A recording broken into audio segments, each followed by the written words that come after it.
കഴിഞ്ഞ ക്ലാസ്സിൽ നമ്മൾ alternating current through A resistor പറഞ്ഞു. അവിടെ EMFും കറന്റും ഇൻ ഫേസിലാണ്. അതിന്റെ പീക്ക് വാല്യൂ കറന്റിനെ കണ്ടുപിടിച്ചു. ഫേസ് ഡിഫറൻസ് ഇല്ല.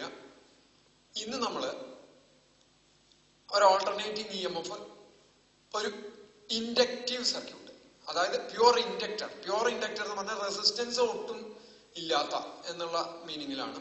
ഇൻഡക്റ്റൻസ് മാത്രമുള്ള ഒരു സർക്യൂട്ടിൽ AC അപ്ലൈ ചെയ്യുമ്പോൾ എന്താണ് ഉണ്ടാവുക നോക്കാം. AC എന്ന് പറഞ്ഞാൽ ഓൾട്ടർനേറ്റിംഗ് EMF അപ്ലൈ ചെയ്യുമ്പോൾ.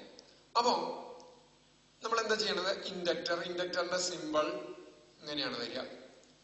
Consider an inductor having inductance. Let E equals, ഇങ്ങനെയാണ് നമ്മൾ AC സോഴ്സിന് സിമ്പിൾ.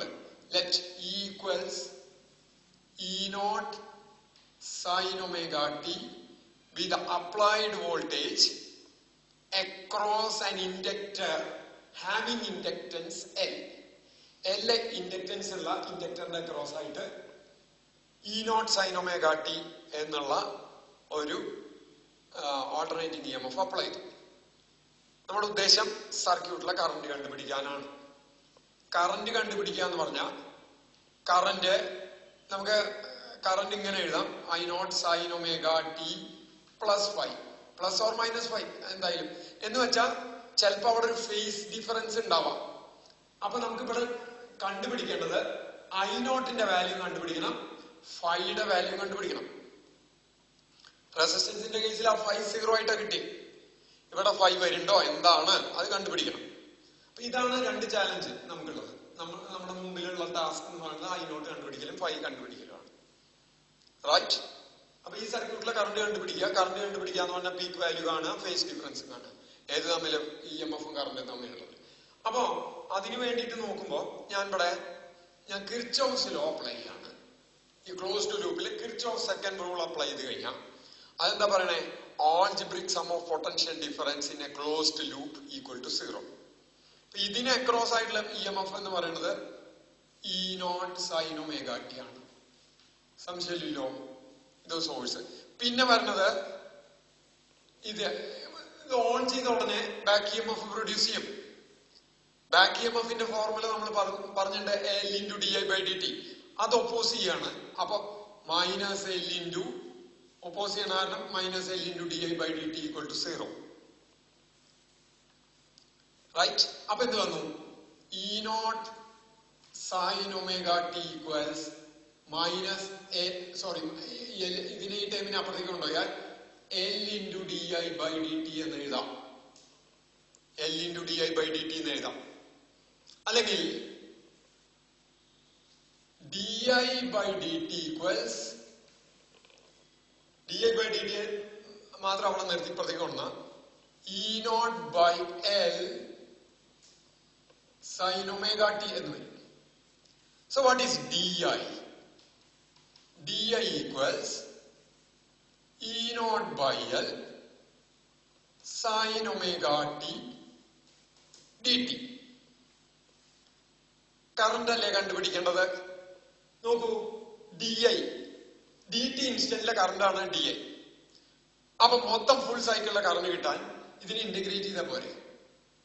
മൊത്തം കറണ്ട് കിട്ടാൻ ഇതിനെ ഇന്റഗ്രേറ്റ് ചെയ്താൽ പോരെ? Integral di equals I.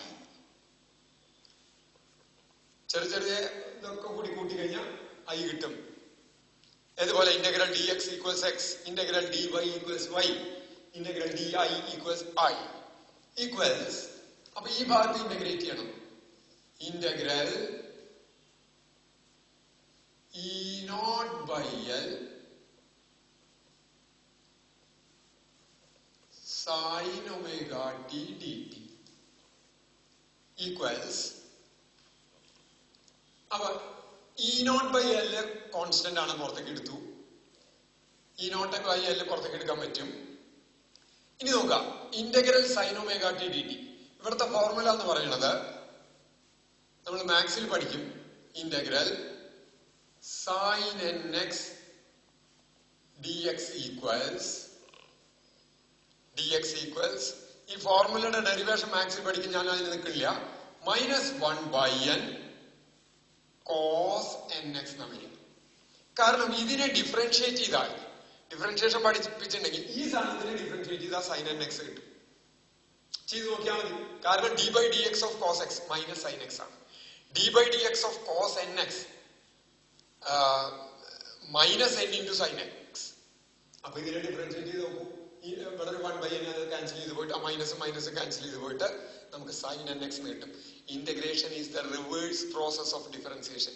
അപ്പൊ ഡിഫറൻസിയേഷൻ ഇന്റഗ്രേറ്റ് ചെയ്ത് എന്ത് കിട്ടിയോ അതിനെ ഡിഫറൻഷിയേറ്റ് ചെയ്ത ആ ഇന്റഗ്രന്റ് ഈ സാധനം കിട്ടും. ശരി, ഇവിടെ എക്സിന് പകരം ടിയും എന്നിന് പകരം ഒമേഗയാണ്. അപ്പൊ അത് സബ്സ്റ്റിറ്റ്യൂട്ട് ചെയ്ത് കഴിഞ്ഞാൽ പിന്നെ there is a constant of integration. Limit ഇല്ലാണ്ട് ഇന്റഗ്രേറ്റ് ചെയ്താൽ അവിടെ എന്തായാലും ഒരു കോൺസ്റ്റന്റ് വരും. കാരണം D by D X of constant equal to 0 എന്നല്ലേ പറഞ്ഞേ. അപ്പൊ ഇതിനെ ഇന്റഗ്രേറ്റ് ചെയ്യുമ്പോ അവിടെ ഒരു കോൺസ്റ്റന്റ് കൂടി വരാനുള്ള സാധ്യത എന്തായാലും ഉണ്ട്. കോൺസ്റ്റന്റ് ചില കേസിൽ കോൺസ്റ്റന്റ് 0വും അല്ലാണ്ടിരിക്കാൻ എന്തായാലും ഇന്റഗ്രേറ്റ് ചെയ്യുമ്പോൾ ലിമിറ്റ് ഇട്ടിട്ടില്ലെങ്കിൽ ഇന്റഗ്രേറ്റ് ചെയ്യുമ്പോ പ്ലസ് കോൺസ്റ്റന്റ് ഇന്റഗ്രേറ്റ് ചെയ്ത് കഴിഞ്ഞാൽ പ്ലസ് ഒരു കോൺസ്റ്റന്റ് വരും. അവിടെ വേണോടെ. അപ്പൊ എന്ത് വന്നു? ഇ നോട്ട് ബൈ എന്നിന് പകരം ഒമേഗ എന്ന് പറഞ്ഞു. അപ്പം minus sine omega T integrate ചെയ്ത് കഴിഞ്ഞാൽ ഇതിനെ ഞാൻ അങ്ങനെ എഴുതാം.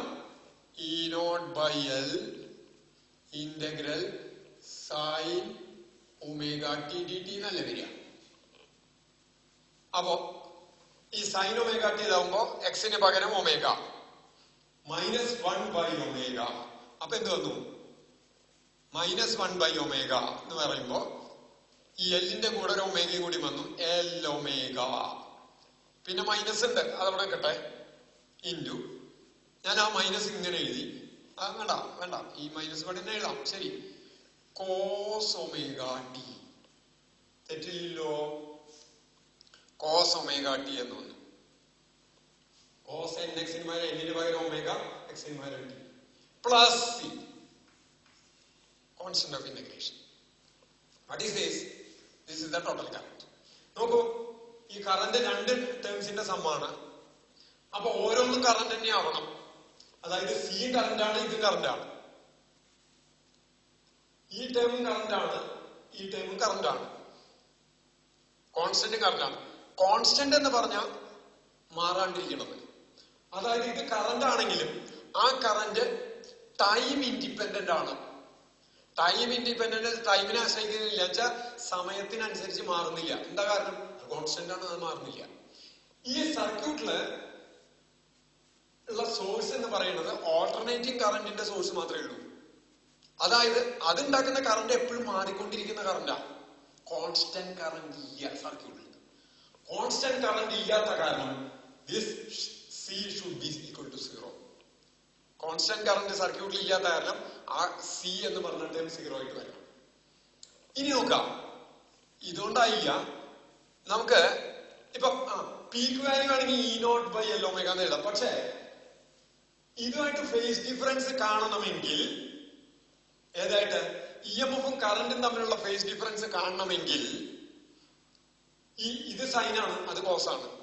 രണ്ടിനെയും സൈനായി, ഒന്നുകിൽ രണ്ടിനെയും സൈനായിട്ട് എഴുതണം, അല്ലെങ്കിൽ രണ്ടിനെയും കോസായിട്ട് എഴുതിയാലേ പറ്റൂ. ഞാൻ ഇതിനെ സൈനായിട്ട് എഴുതാൻ നോക്കുകയാണ്. സൈനായിട്ട് എഴുതാൻ നോക്കുമ്പോ minus E naught by L omega cos omega T എനിക്ക് സൈൻ π/2 മൈനസ് ഒമേഗ ടി എന്ന് എഴുതാം. കാരണം എന്താ? Cos theta equals sine 90 minus theta എന്ന് പറഞ്ഞൊരു ഫോർമുല കേട്ടിട്ടുണ്ടാവും, ട്രിഗണോമെട്രിയിൽ പഠിച്ചിട്ടുണ്ടാവും. ഞാനത് എങ്ങനെ വരുന്നത് ഇപ്പം വിസ്തരിക്കാൻ നിൽക്കില്ല. ആ റൈറ്റ് ആംഗിൾ ട്രയാംഗിൾ ഒരെണ്ണം തീറ്റ എടുത്താൽ മറ്റേ ആംഗിള് ഒരെണ്ണം 90, ഒരെണ്ണം തീറ്റ ആണെങ്കിൽ മറ്റേ ആംഗിള് 90 മൈനസ് തീറ്റയാണ് വരിക. അപ്പോ തീറ്റയ്ക്ക് അഡ്ജസന്റ് ആയിട്ട് കിടക്കുന്നത് 90 മൈനസ് തീറ്റയ്ക്ക് ഓപ്പോസിറ്റ് ആവും. അതാണ് കാരണം. പോട്ടെ, അത് ഞാൻ പറയില്ല. ഇനി ഈ മൈനസ് അങ്ങോട്ട് ഉള്ളിലേക്ക് എടുത്തു കഴിഞ്ഞാൽ ഇപ്പോഴും നമുക്ക് കമ്പയർ ചെയ്യാൻ പറ്റില്ല. രണ്ട് സൈനായി, പക്ഷെ അതുകൊണ്ട് ഫേസ് നോക്കാൻ പറ്റില്ല. കാരണം ഇവിടെ പ്ലസ് ഒമേഗ ടി ആണ്, ഇവിടെ മൈനസ് ഒമേഗ ടി ആണ്. അപ്പോഴും ഫേസ് കമ്പയർ ചെയ്യാൻ പറ്റില്ല. ഫേസ് കമ്പയർ ചെയ്യണമെങ്കിൽ ഒമേഗ ടി കഴിഞ്ഞിട്ട് വരുന്ന ടൈമായിട്ട് തന്നെ എഴുതണം. അതിനു വേണ്ടി എന്താ ചെയ്യണമെന്ന് വെച്ചാൽ ഈ മൈനസിനെ ഇതിന്റെ ഉള്ളിലേക്ക് എടുക്കുക. നോക്കൂ, minus sine theta equals sine of minus theta എന്ന് പറഞ്ഞൊരു ഫോർമുല ഉണ്ട്. കേട്ടിട്ടില്ലേ? Sine of minus theta equals minus sine theta. അപ്പൊ ഈ നെഗറ്റീവ് എടുത്തിട്ട് ഇതിന്റെ ഇപ്പുറത്ത് ഇട്ടാൽ മതി. ഇതിന്റെ ഇപ്പുറത്ത് e naught by L omega sine minus of pi by 2 minus omega t equals e naught by L omega sine omega t minus pi by 2 sine omega t minus pi by 2 equals I. അപ്പൊ current in the circuit is given by I equals E naught by L omega sin omega t minus pi by 2. Minus pi by 2. Am I right?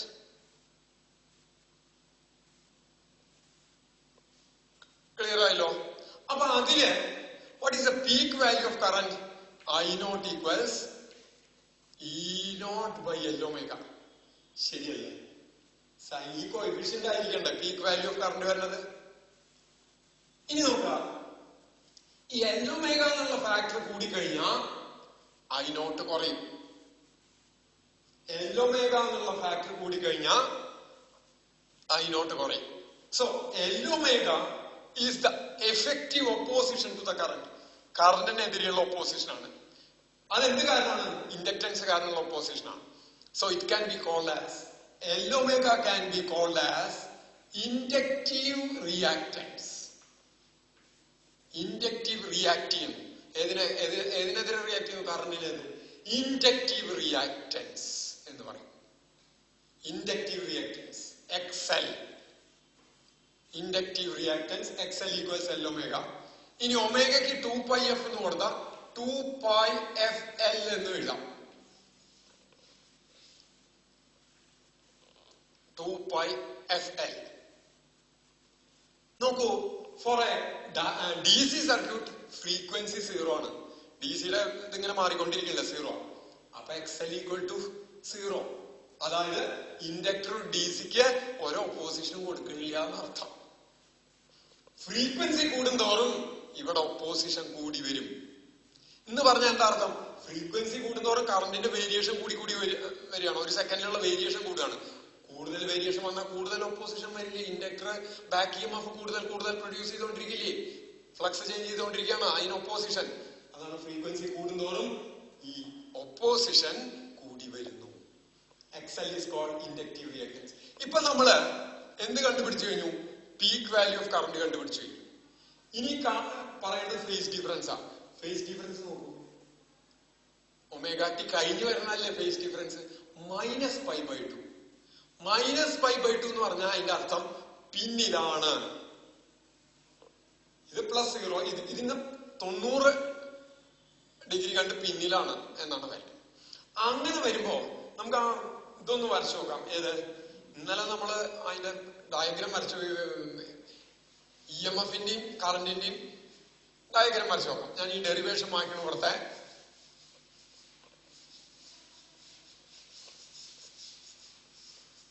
നോക്കൂ,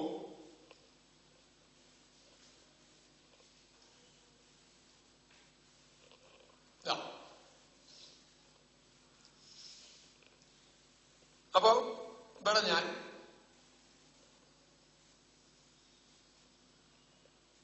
ഇങ്ങനെ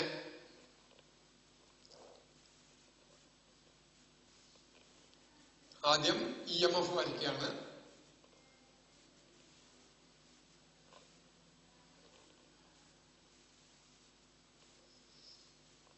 ഇത് EMF ആണെന്ന് വിചാരിക്കാം. ഇത് EMF. ഈ വരച്ചേക്കണത് EMFന്റെയാണ്. അപ്പൊ current നോക്കൂ, equals E naught sin omega t. അപ്പൊ ഇതില് കറണ്ട് ഇവിടുന്ന് സ്റ്റാർട്ട് ചെയ്യണം. പക്ഷെ ആ നേരത്തെ കറന്റ് പൈ ബൈ 2 കഴിഞ്ഞിട്ടാ തുടങ്ങണത്.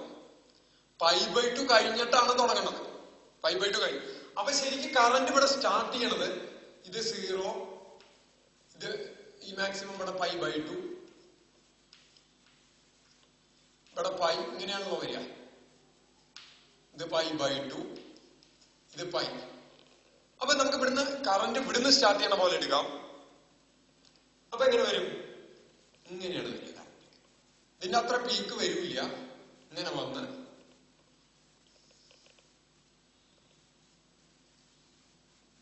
ഇങ്ങനെ വരുന്നതാണ്. ഇതിന്റെ ഒത്ത നടുക്കൂടെ ഇങ്ങനെ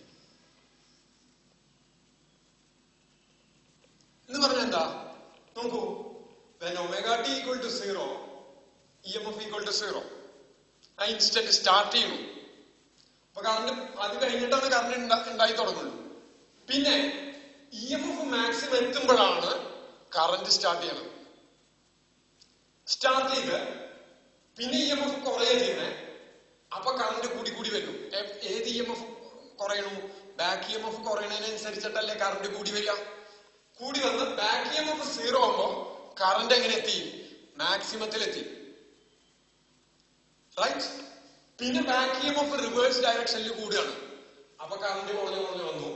ബാക്ക് EMF റിവേഴ്സ് ഡയറക്ഷനിൽ മാക്സിമം എത്തുമ്പോ കറന്റ് 0 ആയി. അപ്പൊ ഒരു 90 ഡിഗ്രി ബാക്കിലാണ് കറന്റ്. ഏതിനേക്കാൾ? EMF-നേക്കാൾ. Current lags behind EMF by pi by 2. അപ്പോ ഇത് കറന്റ്, ഇതാണ് കറന്റ്. അപ്പൊ നമ്മള് ഫേസർ ഡയഗ്രം വരയ്ക്കുമ്പോ ഇപ്പൊ ഇത് ഞാൻ EMF ആയിട്ട് വരച്ചൊന്നുമില്ല. ഈ ആയിട്ട് വരച്ച ഇതിന്ന് 90 ഡിഗ്രി ഇപ്പുറത്ത് വരണ്ടേ കറന്റ്? 90 അല്ലെങ്കിൽ പൈ ബൈ 2 കഴിഞ്ഞിട്ടുണ്ട്. അപ്പൊ ഈ സാധനമാണ് ഇങ്ങനെ വട്ടം കറങ്ങിക്കൊണ്ടിരിക്കുക. അപ്പൊ EMF എവിടെ എത്തിയോ അവിടുന്ന് 90 പിന്നിലായിട്ടാണ് കറന്റ് എപ്പോഴും ഉണ്ടാവുക. This is the phasor diagram for EMF and current in a purely inductive circuit. ഇതിനെന്തായിരിക്കും കാരണം? സ്വിച്ച് ഓൺ ചെയ്ത വശം ബാക്ക് EMF പ്രൊഡ്യൂസ് ചെയ്തു. അപ്പൊ ബാക്ക് EMF എന്ത് ചെയ്യണു? ഇതിൽ കൂടെ കറന്റ് ഒഴുകാൻ സമ്മതിക്കണില്ല, ഒപ്പോസ് ചെയ്യാണ്. അത് കാരണമാണ്. എന്നിട്ട് ആ EMF മാക്സിമം എത്തുമ്പോഴേ കറന്റ് ഇവിടുന്ന് സ്റ്റാർട്ട് ചെയ്യുള്ളൂ. അതുകൊണ്ടാണ് പ്യൂർലി ഇൻഡക്റ്റീവ് സർക്യൂട്ടില് കറന്റ് ലാഗ് ചെയ്യുന്നത് പിന്നാലെ പോണേ ഉള്ളൂ. ഇതിന്റെ കൂടെ അല്ല പോണേ. റെസിസ്റ്റൻസിൽ നമ്മൾ കണ്ടു ഒരുമിച്ച് തന്നെയാ പോണേ. ഇവിടെ ലാഗ് ചെയ്യുന്ന കാരണം ആ കറന്റ് ഇൻക്രീസിനെ ബാക്ക് EMF ഒപ്പോസ് ചെയ്യുന്നു. അത് കാരണം അതിനെ ഒന്ന് ഓവർകം ചെയ്തിട്ട് സോഴ്സ് വർക്ക് ചെയ്തിട്ട് വേണം കറന്റ് ഇൻക്രീസ് ചെയ്യിക്കാൻ. റൈറ്റ്? അപ്പോ നമ്മള് ഇൻഡക്ടറിനെ ക്രോസ് ആയിട്ടുള്ള കറന്റിന് കംപ്ലീറ്റ് ആയിട്ടുള്ള എക്സ്പ്രഷൻ ഡിറൈവ് ചെയ്ത് കഴിഞ്ഞു. എന്താ പീക്ക് വാല്യൂ ഓഫ് കറന്റ് എന്ന് പറഞ്ഞാൽ E0 by L omega. L omegയ്ക്ക് ഇൻഡക്റ്റീവ് റിയാക്ടൻസ് എന്ന് പറയും. That is the effective opposition to the current. അല്ലെങ്കിൽ 2π FL എന്നും പറയാം. ഫ്രീക്വൻസി കൂടുന്നതിനനുസരിച്ച് ഇൻഡക്റ്റീവ് റിയാക്ടൻസ് കൂടി വരും. ഫേസ് ഡിഫറൻസ് എന്ന് പറഞ്ഞാൽ -π/2 ആണ്. ഏത് -π/2? കറന്റിന്റെ EMF-നേക്കാൾ π/2 കണ്ട് പിന്നിലാണ്, ലാഗ് ചെയ്യുന്നു എന്നർത്ഥം. ആൻഡ് ദ ഫേസർ ഡയഗ്രം മറ്റേ സാധാരണ ഗ്രാഫും AC വേരിയേഷനും വരച്ചു. ഓക്കെ, ഇതിപ്പോ ഇവിടെ ω t എന്ന് വരും. ഇവിടെ E/I എടുക്കാം. ഈ പീക്കിനേക്കാൾ ലേശം കുറവായിരിക്കും കറന്റ്. കാരണം L omega കണ്ട് ഡിവൈഡ് ചെയ്യുന്നുണ്ടല്ലോ. അപ്പൊ EMF-ന്റെ അത്ര വലിയ പീക്ക് ഇതിന് വരയ്ക്കാൻ പാടില്ല. അതിൽ കുറച്ച് ചെറുതായി ബൈ L omega വരണം. അപ്പൊ ഇതാണ് AC ത്രൂ ആൻ ഇൻഡക്ടർ. വളരെ ഇമ്പോർട്ടന്റ് ആണ്, ശ്രദ്ധിക്കേണ്ട കാര്യങ്ങൾ ഇതൊക്കെ ആണ് പറഞ്ഞത്. Peak value of current E0 by L omega. L omega ആണ് എഫക്റ്റീവ് ഓപ്പോസിഷൻ. ഓപ്പോസിഷൻ ഫ്രീക്വൻസിയെ ഡിപ്പെൻഡ് ചെയ്യുന്നുണ്ട്. പിന്നെ EMF leads the current by π/2. EMF മുമ്പിലാണ്, π/2 കണ്ട് മുമ്പിലുള്ള ഫേസിലാണ്. ഇത്രയാണ് AC through an inductor. Next ക്ലാസ്സിൽ നമുക്ക് AC ത്രൂ എ കപ്പാസിറ്റർ നോക്കാം. തൽക്കാലം ഇവിടെ